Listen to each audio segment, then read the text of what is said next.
High guys, welcome to my channel. I am Siddhi आणि आजचा blog आहे गणपती डेकोरेशनचा.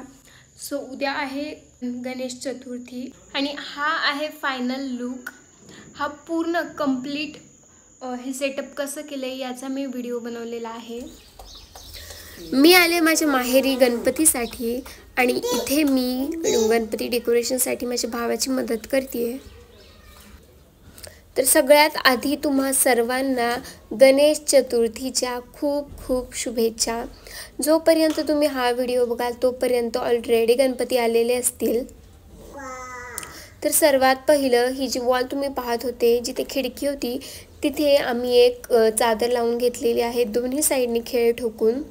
आणि त्यानंतर जो टेबल ज्यावर गणपती बाप्पा बसवणार आहे त्या टेबलला सुद्धा सेम चादर लावून घेतलेली आहे. इथे डेकोरेशन करायला घेतलं तेव्हा ऑलमोस्ट 9 वाजले होते, कारण मला घरून यायलाच खूप वेळ झाला होता. या दोन्ही चादरी सेलोटेपने किंवा मग ते खूप छोटे खिळे असतात त्याने सिक्युअर करून घ्यायचे, म्हणजे ती सारखी निसटत नाही. मार्केटमध्ये खूप सारे रेडीमेड मखर मिळतात, पण स्वतःहून घरच्या घरी जी डेकोरेशन करण्यात मजा असते ती रेडीमेड मखर घेण्यात अजिबात नसते. सो कोण कोण स्वतःहून घरी डेकोरेशन करतं मला नक्की सांगा. जर तुम्ही माझ्या चॅनलला सबस्क्राईब केलं नसेल तर माझ्या चॅनलला सबस्क्राईब करायला अजिबात विसरू नका. मी मेकअप, फॅशन, DIYs आणि ब्युटी रिलेटेड कॉन्टेंटवर व्हिडिओज बनवत असते. तर नक्की माझ्या चॅनलला व्हिजिट करा आणि सबस्क्राईब करायला अजिबात विसरू नका.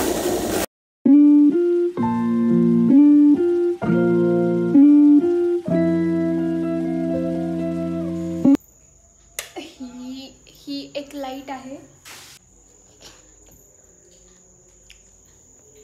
आणि ही एक लाईट आहे. अशा 2 लाईट इथे लावलेल्या आहेत. डेकोरेशन कसं दिसतं हे कमेंटमध्ये नक्की सांगा. सो डेकोरेशन कसं वाटतं हे कमेंटमध्ये नक्की सांगा. आणि जर हा ब्लॉग आवडला असेल तर माझ्या चॅनलला सबस्क्राईब करायला अजिबात विसरू नका.